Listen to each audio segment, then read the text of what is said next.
ఇక ఏపీ హైకోర్టులో lunch motion petition దాఖలు చేశారు మాజీ మంత్రి జోగి రమేష్ కుమారుడు రోహిత్. తమ నివాసానికి భద్రత కల్పించాలని కోర్టును కోరారు. ఈ పిటిషన్ ని విచారణకు అనుమతించింది ఏపీ హైకోర్టు. పిటిషన్ పై కాసేపట్లోనే విచారణ చేపట్టబోతోంది కోర్టు. మంత్రి లోకేష్ ను ఉద్దేశించి అనుచిత వ్యాఖ్యలు చేశారంటూ ఇబ్రహీంపట్నంలో నిన్న జోగి రమేష్ ఇంటిపై టీడీపీ కార్యకర్తలు దాడి చేశారు. దీంతో నిన్నటి నుంచి టెన్షన్ వాతావరణం కొనసాగుతోంది. ఈ క్రమంలో భద్రత కోరుతూ జోగి రమేష్ కుమారుడు కోర్టును ఆశ్రయించారు.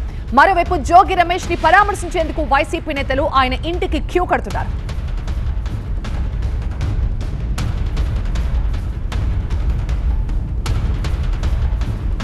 మా ప్రతినిధి వసంత్ తో మాట్లాడదాం. వసంత్, ఎన్ని గంటలకి పిటిషన్ కోర్టులో విచారణకు రాబోతోంది? ఆఫ్టర్ లంచ్ ఈ పిటిషన్ విచారించేటటువంటి అవకాశం అయితే ఉంది. నిన్న దాడి ఘటనకు సంబంధించినటువంటి వ్యవహారంలో తమ కుటుంబానికి భద్రత కల్పించాలంటూ కూడా ఇప్పటికే పోలీసులు తాను కోరాను. అక్కడకు క్రౌడ్ గ్యాదర్ అవుతుంది, ఈ విషయంలో జోక్యం చేసుకోవాలి, పోలీసులు స్పందించాలని కోరినప్పటికీ కూడా పోలీసుల నుంచి సరైనటువంటి స్పందన రాలేదు అన్నది ప్రధానంగా ఆ పిటిషన్లో కూడా పేర్కొన్నారు. జోగి రమేష్ కుమారుడు జోగి రోహిత్ ఈ పిటిషన్లో పెట్టినారు. దాడి ఘటనకు సంబంధించిన ఫోటోలతో పాటు వీడియోల మొత్తాన్ని కూడా ఆ పిటిషన్లో పేర్కొన్నారు. ఇప్పటికే లంచ్ మోషన్ పిటిషన్ విచారణకు ఏపీ హైకోర్టు అనుమతించింది కాబట్టి మధ్యాహ్నం విచారణ జరగబోతోంది. మరోవైపు ఈ ఘటనకు సంబంధించినటువంటి వ్యవహారంలో జోగి రమేష్తో పాటు అయితే ఎంటైర్ ఎపిసోడ్కి గొడవకు కారణమైన జోగి రమేష్ వ్యాఖ్యలపైన కూడా ఇప్పటికే ఇబ్రహీంపట్నం పోలీస్ స్టేషన్లో కేసు నమోదైంది. అలాగే నిన్న దాడి ఘటనకు సంబంధించిన వ్యవహారంలో కూడా ఇబ్రహీంపట్నం పోలీసులు సుమోటోగా కేసు నమోదు చేశారు.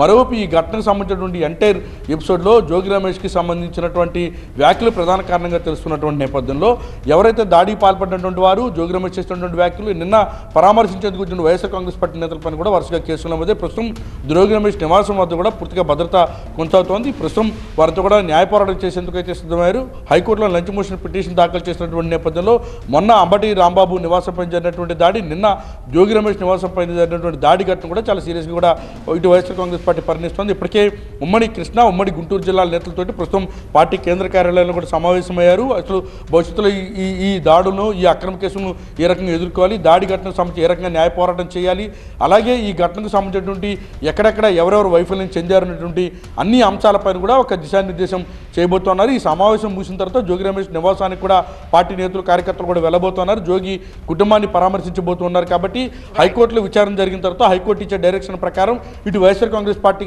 నేతలకు సంబంధించినటువంటి కార్యాచరణ కూడా ఉండబోతోంది. Right Vasant, thank you.